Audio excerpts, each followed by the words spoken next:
Hello जय हिंद साथियों। तो साथियों आज की वीडियो का टॉपिक है यूपी पुलिस कांस्टेबल 2024 से। तो साथियों यूपी पुलिस कांस्टेबल से रिलेटेड साथियों स्टैटिक जीके के 40 ऐसे प्रश्न देखेंगे जो कि आपकी यूपी पुलिस परीक्षा के लिए काफ़ी ज़्यादा महत्वपूर्ण होंगे। तो साथियों मैंने इस क्लास में सभी क्वेश्चन सिलेक्टेड और अच्छे लेवल के रखे हैं। तो साथियों एक बार हमारे कहने से क्लास को लास्ट तक जरूर देखते रहना। साथियों क्वेश्चनों की संख्या 40 है।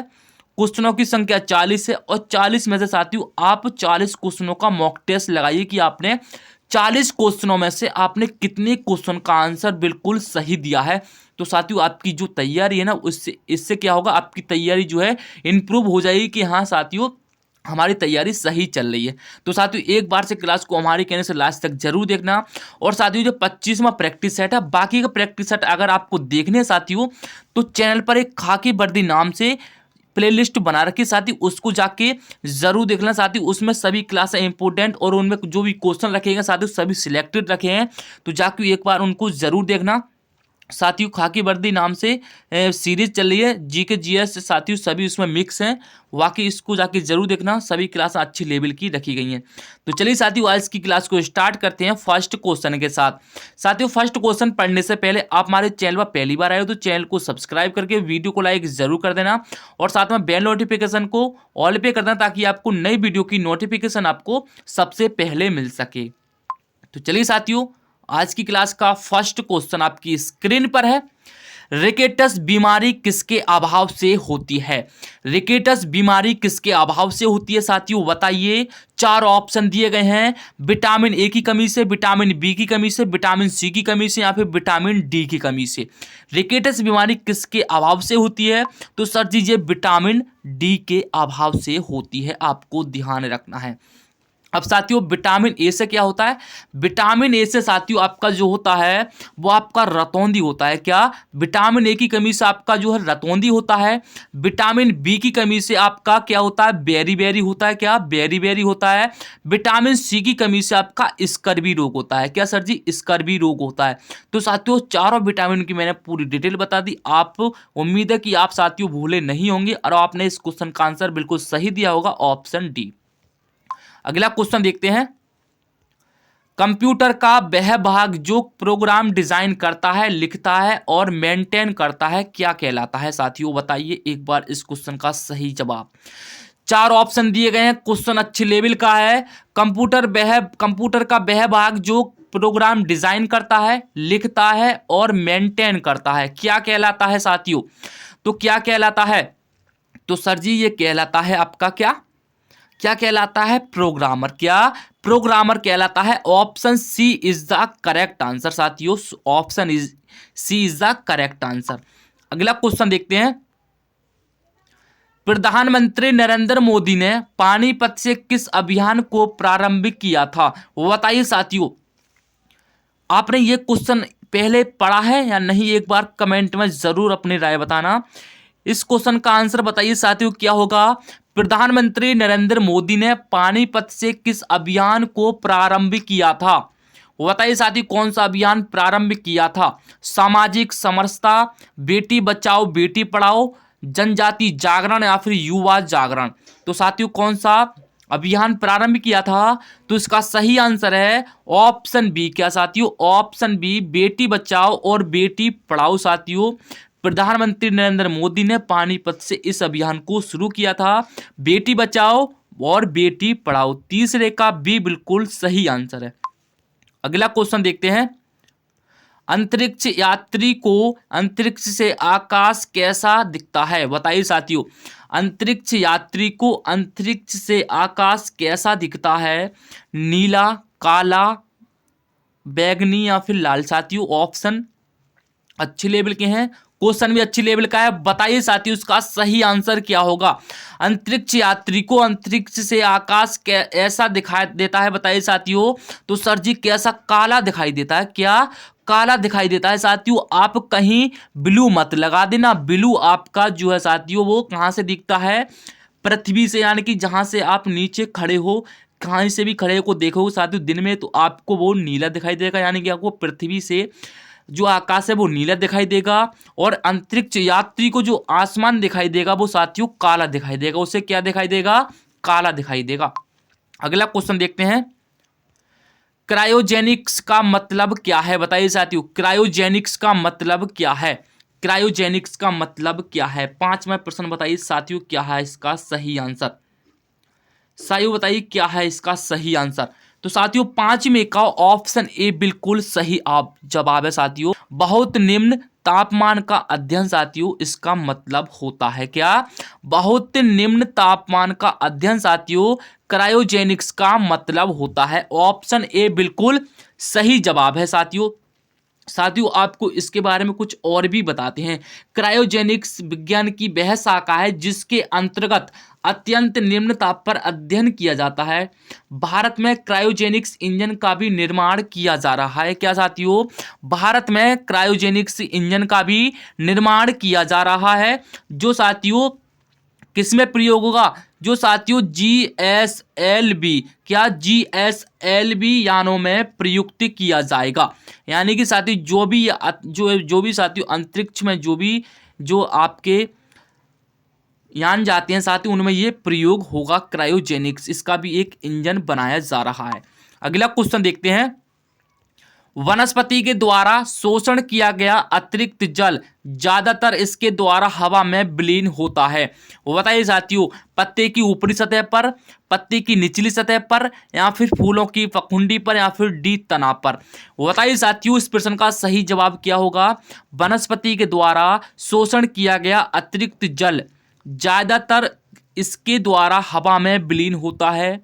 तो किसके द्वारा होता है? तो पत्ते की ऊपरी सतह पर साथियों जो ज्यादातर जल होता है वो हवा में विलीन हो जाता है। अगला क्वेश्चन देखते हैं साथियों, इस क्वेश्चन का आंसर आप एक बार से जरूर कमेंट में लिखना, बाकी तो मैं आपको बता ही दूंगा। न्यूट्रॉन की खोज किसने की? सबसे पहले आप क्वेश्चन पढ़ रहे हो तो उतनी देर में आप आंसर भी लिख सकते हो। न्यूट्रॉन की खोज किसने की? बताइए साथियों, न्यूट्रॉन की खोज किसने की?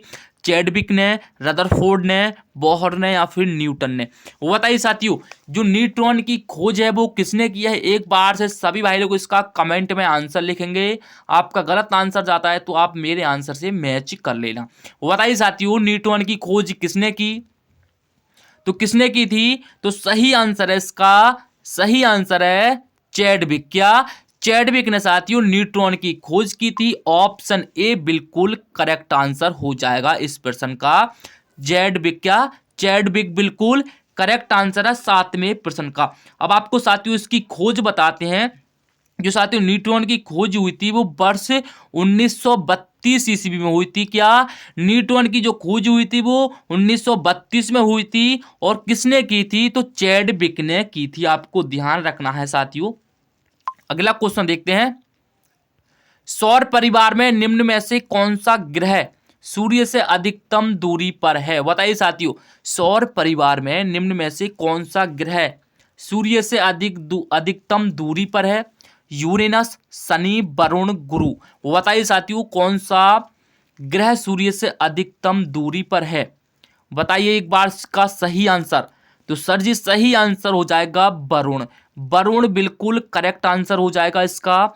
ये साथियों सूर्य से काफी अधिकतम दूरी पर स्थित है वरुण ग्रह। आपको ध्यान रखना है साथियों, आपको ध्यान रखना है। चलिए साथियों इसकी जो कितनी दूरी पर आपसे ये पूछ ले, सौर जो साथियों जो वरुण ग्रह है वो सूर्य से अधिकतम दूरी पर है, लेकिन साथियों इसकी दूरी कितनी है पता है आपको? इसकी दूरी है, यह सूर्य से साथियों 4472 यानी कि 4472 मिलियन किलोमीटर दूर है साथियों। किससे? सूर्य से। क्या?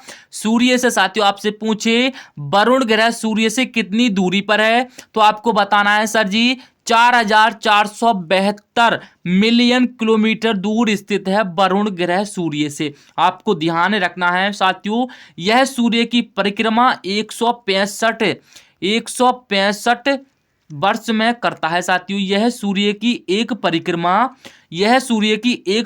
साथियों 165 वर्ष में करता है। क्या? ईयर में 165 साथियों ईयर्स में करता है ये सूर्य की एक परिक्रमा को। चलिए अगला क्वेश्चन देखते हैं।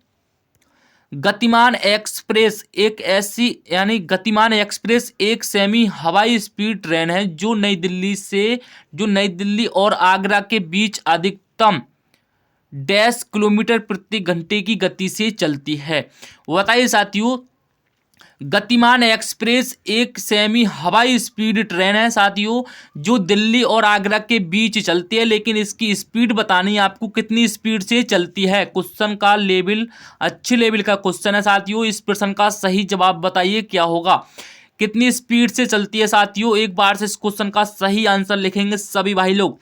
तो साथियों कितनी स्पीड से चलती है, तो साथियों ये चलती है आपकी 160 किलोमीटर प्रति घंटे की गति से साथियों ये चलती है। आपको ध्यान रखना है, ऑप्शन डी बिल्कुल करेक्ट आंसर हो जाएगा आपका। चलिए अगला क्वेश्चन देखते हैं। इनमें से कौन सी नदी भारत में पश्चिम दिशा में बहती नहीं है। यानी कि साथियों इनमें से कौन सी नदी भारत में पश्चिम दिशा में बहती नहीं है। कृष्णा, साबरमती, लूनी, नर्मदा।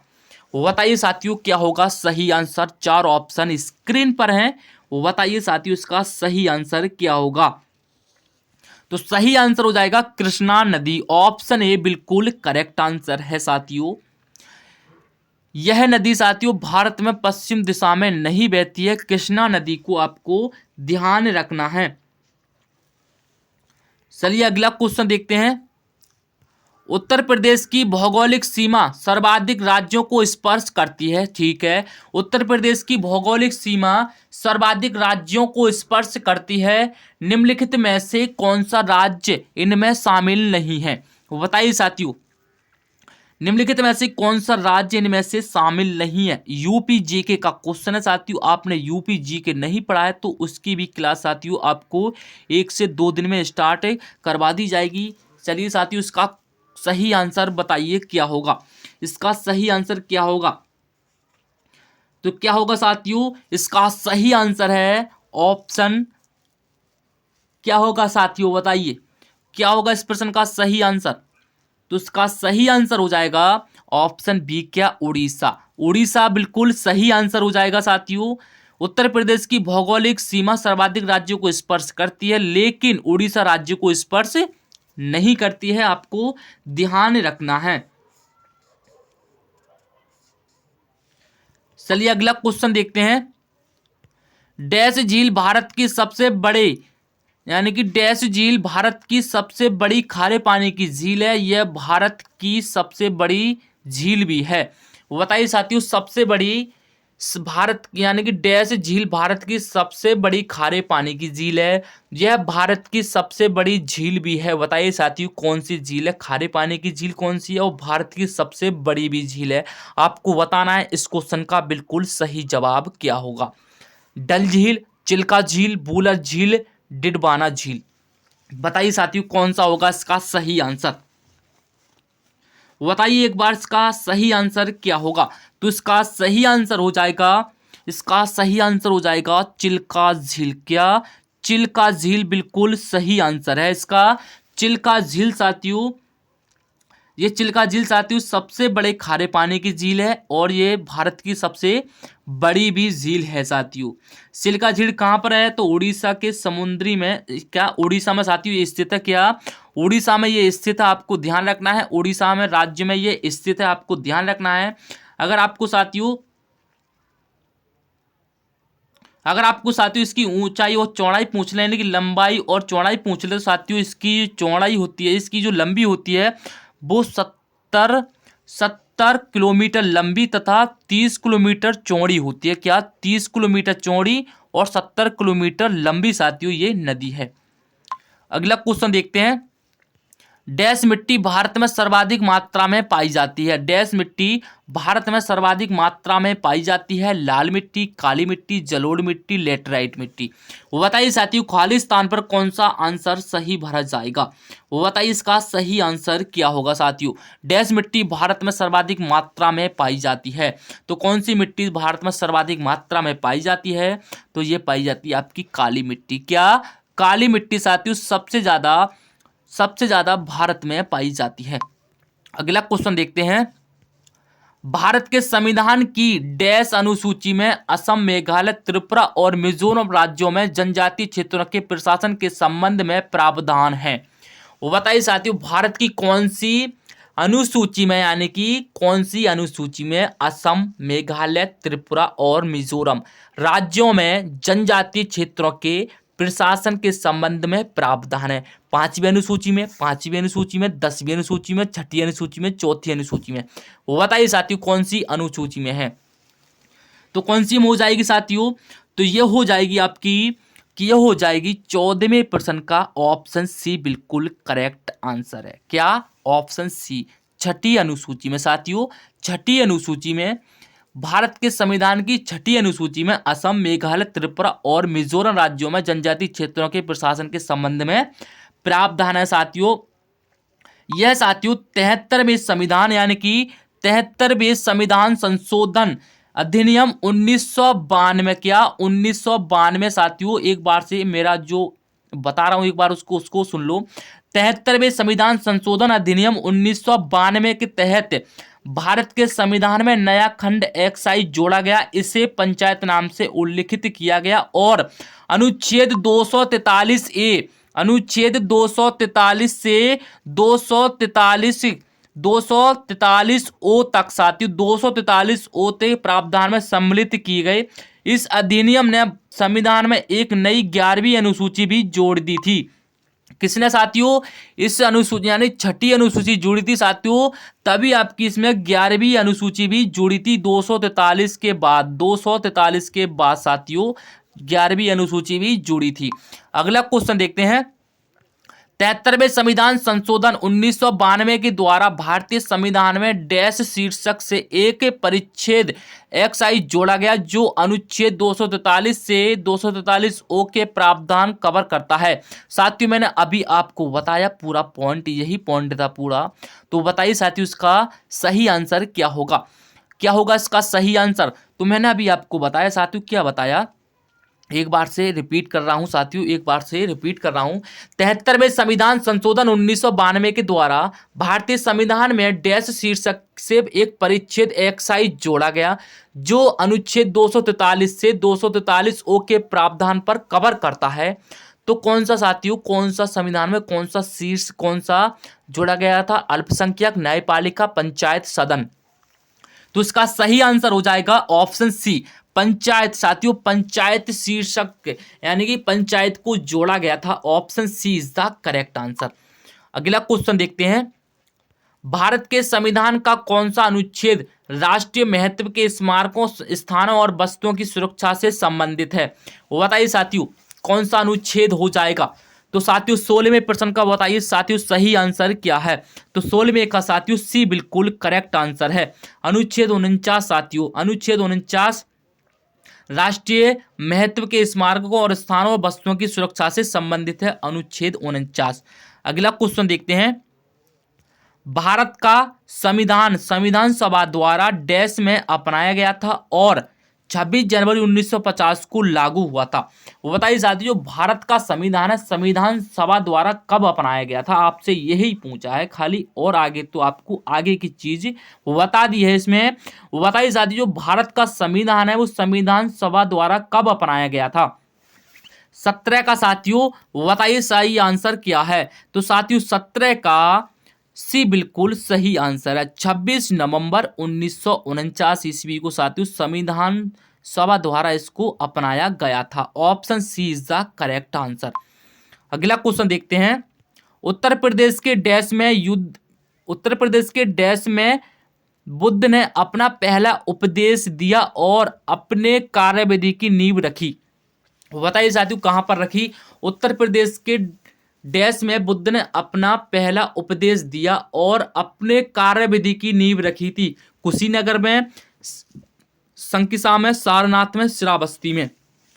तो साथियों 18वें प्रश्न का ऑप्शन सी बिल्कुल करेक्ट आंसर है साथियों, सारनाथ। सारनाथ बिल्कुल सही आंसर हो जाएगा। अगला क्वेश्चन है आपका, जनवरी 1858 में लॉर्ड कैनिंग डैश तक चले गए और दिल्ली डिवीजन को छोड़कर उत्तरी पश्चिमी प्रांत का गठन किया। वो बताइए साथियों किसको छोड़कर चले गए और दिल्ली डिवीजन को छोड़कर उत्तरी पश्चिमी प्रांत का गठन किया। तो क्या हो जाएगा सही आंसर 19वें प्रश्न का? तो 19 का बी बिल्कुल करेक्ट आंसर है साथियों, इलाहाबाद बिल्कुल सही आंसर हो जाएगा। साथियों एक बार से पूरा क्वेश्चन पढ़ो। जनवरी 1858 में लॉर्ड कैनिंग इलाहाबाद तक चले गए और दिल्ली डिवीजन को छोड़कर उत्तरी पश्चिमी प्रांत का गठन किया था, इलाहाबाद को छोड़कर। साथियों अगला क्वेश्चन है, डैश को उत्तर प्रदेश के हिमालयी पहाड़ी क्षेत्र में उत्तराखंड नामक एक नया राज्य अस्तित्व में आया। तो साथियों कब आया था ये? तो शायद कब आया था बताइए? तो ये आया था साथियों 9 नवंबर 2000 ईस्वी में। आपसे साथियों सिंपल क्वेश्चन पूछा है, आप डाउट में पड़ गए होंगे साथियों। उत्तर प्रदेश के हिमालय क्षेत्र पहाड़ी क्षेत्र में उत्तराखंड का नामक एक नया राज्य अस्तित्व में कब आया, यानी कि यहाँ से आपसे क्वेश्चन पूछा है उत्तराखंड जो राज्य साथियों वो कब अस्तित्व में आया, उत्तराखंड राज्य कब अस्तित्व में आया था। तो साथियों ये क्वेश्चन मैंने आपको कई बार पढ़ा दिया है लेकिन फिर भी आप चूक जाते हैं। तो इसका सही आंसर है 9 नवंबर साथियों 2000 पूरे 2000 ईस्वी में साथियों ये अस्तित्व में आया था। और ये किसको काटकर बनाता था? उत्तर प्रदेश के हिमालयी पहाड़ी क्षेत्र को काटकर साथियों इस राज्य का गठन किया गया था। अगला क्वेश्चन है, डैश उत्तर प्रदेश के सबसे शानदार लोक नृत्यों में से एक शैली में एक मुश्किल संतुलन नृत्य शामिल है जिसमें एक घूंघट काढ़े महिला नर्तकी सर पर लकड़ी के पिरामिड के मंच पर एक साथ 108 लैंप रखकर नृत्य करती है। बताइए साथियों कौन सा नृत्य है? आप सिर्फ क्वेश्चन को यहाँ से पकड़ लो, यहाँ से पकड़ लो साथियों, जिसमें एक घूंघट काढ़े महिला नर्तक कर सिर पर लकड़ी के पिरामिड के मंच पर एक साथ 108 लैंप रखकर नृत्य करती है। वो बताइए साथियों कौन सा नृत्य है? घूंघट काढ़े हुए साथियों और 108 लैंप सर पर रखे हुए। वो बताइए साथियों कौन सा नृत्य होता है ये वाला? तो कौन सा नृत्य होता है 21 का? बताइए साथियों। तो 21 का साथियों डी बिल्कुल करेक्ट आंसर हो जाता है चरकुला। क्या? चरकुला बिल्कुल सही आंसर है साथियों। ये चरकुला डांस होता है, 108 लैंप और घूंघट काढ़े महिला और पिरामिड के मंच पर 108 लैंप रखकर डांस करती है, तो वो चरकुला डांस होता है। डांस की साथियों एक फुल वीडियो ला दूंगा आपके लिए ताकि आपको कोई दिक्कत नहीं होगी। अगला क्वेश्चन है, निम्नलिखित में से कौन सा रासायनिक परिवर्तन है? बताइए साथियों निम्नलिखित में से कौन सा रासायनिक परिवर्तन है? पटाखों का जलना, मैग्नीशियम तार का गर्म होना, कपड़े सुखाना, पानी में चीनी का घुलना। बताइए साथियों निम्नलिखित में से कौन सा रासायनिक परिवर्तन है? बताइए एक बार से इस क्वेश्चन का सही आंसर क्या होगा साथियों, एक बार से बताइए। तो साथियों 22 का ऑप्शन ए बिल्कुल सही आंसर है, पटाखों का जलना। साथियों पटाखों का जलना option A is the correct answer. अगला क्वेश्चन देखते हैं, निम्नलिखित में से कौन सा विकल्प लेड का चिन्ह है? निम्नलिखित में से कौन सा विकल्प लेड का चिन्ह है? लेड बताइए साथियों लेड का चिन्ह। 23वां प्रश्न बताइए साथियों इसका सही आंसर क्या होगा? बताइए साथियों सही आंसर क्या होगा? तो सही आंसर है इसका 23 का साथियों ऑप्शन बी पीबी साथियों, पीबी साथियों। ये पीबी है ना आपका, ये साथियों किसका? लेड का चिन्ह है। किसका? लेड का चिन्ह है पीबी। मैं आपसे पूछूं साथियों के किसका चिन्ह है? के। तो साथियों के किसका चिन्ह है? तो के पोटेशियम का है। क्या? के पोटेशियम का है। क्या? पोटेशियम आपने पढ़ा नहीं है। पोटेशियम को जो साथियों चिन्ह होता है वो साथियों के होता है और लेड का चिन्ह होता है पीबी, आपको ध्यान रखना है। और साथियों सोने का चिन्ह पूछूं आपसे, सोने का चिन्ह कैसा होता है? तो सोने का चिन्ह साथियों आपका AU हो जाएगा। क्या? AU हो जाएगा, सोने का चिन्ह AU हो जाएगा। और मैं आपसे पूछूं साथियों सोडियम का चिन्ह, तो सोडियम का चिन्ह आपका Na हो जाएगा। साथियों आपने रासायनिक नाम नहीं पढ़े क्या? ये साथियों आपका पोटेशियम का हो गया, ये आपका लेड का हो गया, और ये आपका सोने का हो गया, और ये आपका किसका हो गया? सोडियम का। क्या? ये सोडियम का हो गया, ये सोडियम का हो गया। और AU किसका हो गया आपका? तो AU हो गया आपका सोने का, क्या ये सोने का हो गया, ये सोने का हो गया। PB किसका हो गया, लेड का हो गया। और K किसका हो गया, तो के आपका पोटेशियम का हो गया, क्या पोटेशियम का हो गया। साथियों सभी इंपोर्टेंट है, नोट कर लेना एक बार। अगला क्वेश्चन देखते हैं, निम्नलिखित में से किस वैज्ञानिक ने चेचक हेतु टीकाकरण की खोज की थी, वो बताइए साथियों। निम्नलिखित में से किस वैज्ञानिक ने चेचक हेतु टीकाकरण की खोज की थी, वो बताइए साथियों, किसने की थी टीकाकरण की खोज, चेचक हेतु टीकाकरण की खोज किसने की थी। तो 24 का साथियों, 24 का ए बिल्कुल सही आंसर है, एडवर्ड जेनर ने साथियों इसकी खोज की थी। आपको ध्यान रखना है, 24 का ए बिल्कुल सही आंसर है। अगला क्वेश्चन देखते हैं, निम्नलिखित में से कौन से मच्छर से उत्पन्न रोग नहीं है, निम्नलिखित में से कौन से मच्छर से उत्पन्न रोग नहीं है। साथियों मच्छर से कौन सा रोग उत्पन्न नहीं होता है, डेंगू, जिका, चिकनगुनिया, दाद। तो कौन सा नहीं होता है, तो साथियों 25 का बताइए क्या होगा सही आंसर। तो 25 का डी बिल्कुल सही आंसर है साथियों, सही आंसर है डी। साथियों जो दाद होते हैं ना, दाद ये आपके इन्फेक्शन से फैलते हैं, क्या ये आपके इन्फेक्शन से फैलते हैं। लेकिन चिकनगुनिया, जिका और डेंगू साथियों ये आपके मच्छर से फैलने वाले रोग हैं, आपको ध्यान रखना है साथियों। 25 का डी बिल्कुल सही आंसर हो जाएगा। अगला क्वेश्चन देखते हैं, जीएसटी बिल को पारित करने वाला सर्वप्रथम राज्य कौन सा है। जीएसटी को साथियों, जीएसटी को बिल को पारित करने वाला सर्वप्रथम राज्य कौन सा है, बताइए साथियों एक बार से इस क्वेश्चन का सही आंसर। साथियों इस बार आपको जीएसटी से रिलेटेड क्वेश्चन आपके एग्जाम में जरूर देखने के लिए मिलेगा, नहीं मिले तो नाम रख देना। और दूसरा बताइए साथियों इसका सही आंसर क्या होगा। तो 26 का बी बिल्कुल सही आंसर है, असम। असम बिल्कुल सही आंसर आपका, असम। जीएसटी बिल को पारित करने वाला सर्वप्रथम राज्य आपका असम हो जाएगा, असम बिल्कुल सही आंसर है 26 का। 26 का साथियों सही आंसर है, सर्वप्रथम साथियों असम ने किया था। और साथियों भारत में जीएसटी 1 जुलाई 2017 से लागू किया गया था, क्या 2000 यानी कि 1 जुलाई 2017 से आपका जो जीएसटी साथियों वो लागू हुआ था, आपको ध्यान रखना है।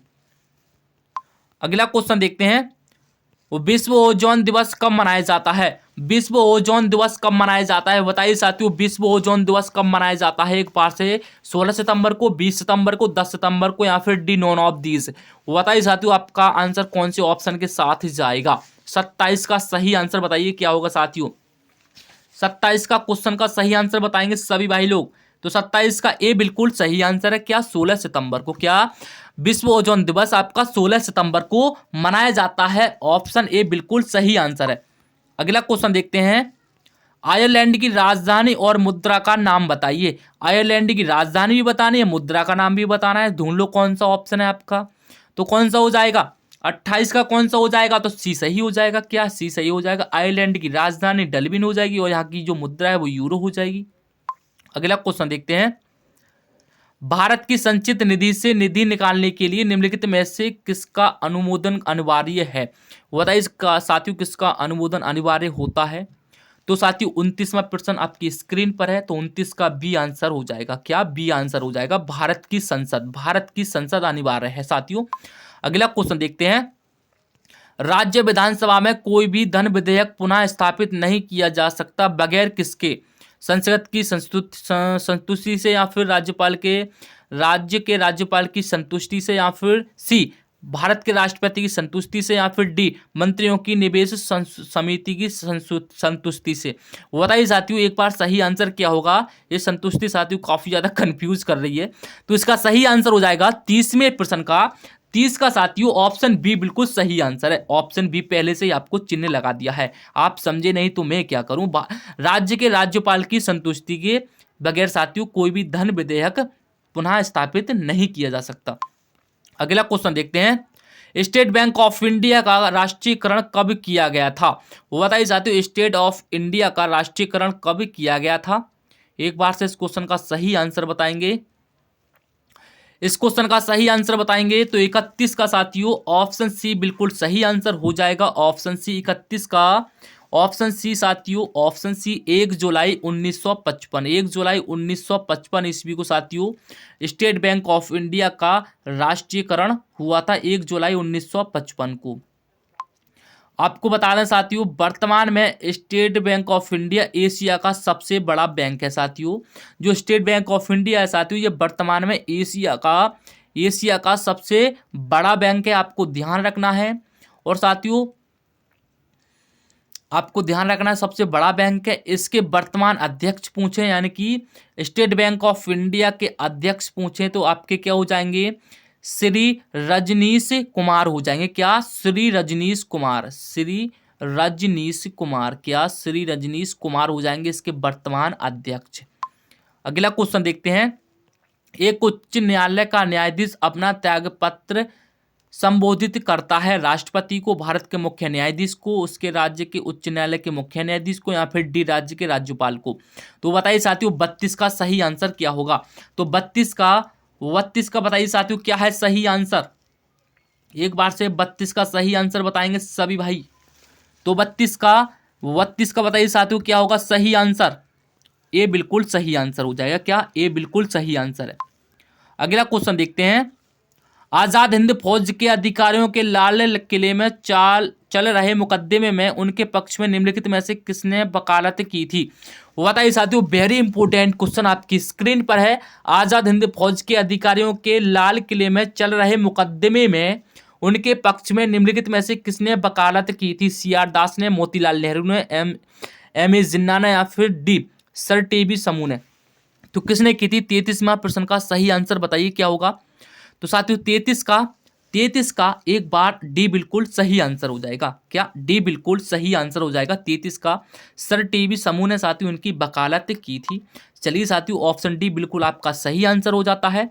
इसी के साथ वर्ष 1945 में, क्या इसी के साथ वर्ष 1945 में सरकार ने आज़ाद हिंद फौज के कैदियों पर सार्वजनिक मुकदमा चलाने का निर्णय किया था। आपको ध्यान रखना है, इसमें आरोपियों की तरफ से वकालत सर तेज बहादुर सिंह प्रभु ने की थी। ऑप्शन डी मैंने आपको बता दिया।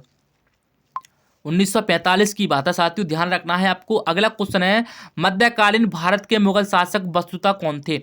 मध्यकालीन भारत के मुगल शासक कौन थे।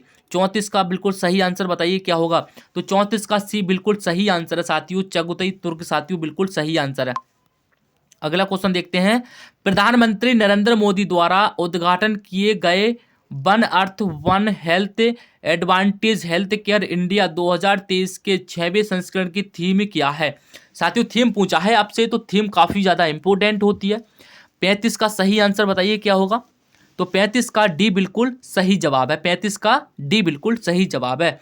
35 का डी बिल्कुल सही जवाब है। One world one health, one world one health इसकी साथियों 6ठे संस्करण की थीम हो जाएगी। अगला क्वेश्चन देखते हैं। भारत में आयोजित पहली जल निकाय जनगणना में किस राज्य ने सूची में शीर्ष स्थान प्राप्त किया था। बताइए साथियों, भारत में आयोजित पहली जल निकाय जनगणना में किस राज्य ने सूची में शीर्ष स्थान प्राप्त किया था। बताना है आपको सही आंसर क्या है। तो 36 का भी बिल्कुल सही आंसर है, पश्चिम बंगाल। क्या? पश्चिम बंगाल साथियों सबसे ऊपर था। अगला क्वेश्चन देखते हैं। भारत की G20 अध्यक्षता में विज्ञान 20 सम्मेलन का आयोजन किस स्थान पर किया गया। बताइए साथियों, भारत की G20 अध्यक्षता में विज्ञान 20 सम्मेलन का आयोजन किस स्थान पर किया गया। अगरतला, नागपुर, रांची, चेन्नई। तो साथियों बताइए सही आंसर क्या होगा। तो साथियों अगरतला बिल्कुल सही आंसर है। अगरतला में साथियों 20 सम्मेलन का आयोजन किया गया था। अगला क्वेश्चन देखते हैं। निम्नलिखित में ऐसे किस राजनीतिक दल को राष्ट्रीय दल का दर्जा दिया गया है।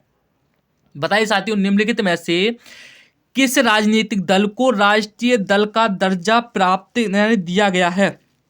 किसको दिया गया है सर जी बताइए। 38वां क्वेश्चन आपकी स्क्रीन पर है। एक बार से सभी भाई लोग क्लास को लाइक कर देंगे। एक बार से सभी भाई लोग क्लास को लाइक कर देंगे। जो भाई नहीं देख रहे हैं तो चैनल को सब्सक्राइब कर लेंगे। और इस क्वेश्चन का आंसर जल्दी से बताइए क्या होगा। इस क्वेश्चन का आंसर जल्दी से बताइए क्या होगा। तो साथियों 38 का सी बिल्कुल सही आंसर है, आम आदमी पार्टी। क्या? आम आदमी पार्टी बिल्कुल सही आंसर है। अगला क्वेश्चन देखते हैं। डैश उड़ीसा से प्रारंभ एक प्राचीन लोक नृत्य कौन सा है।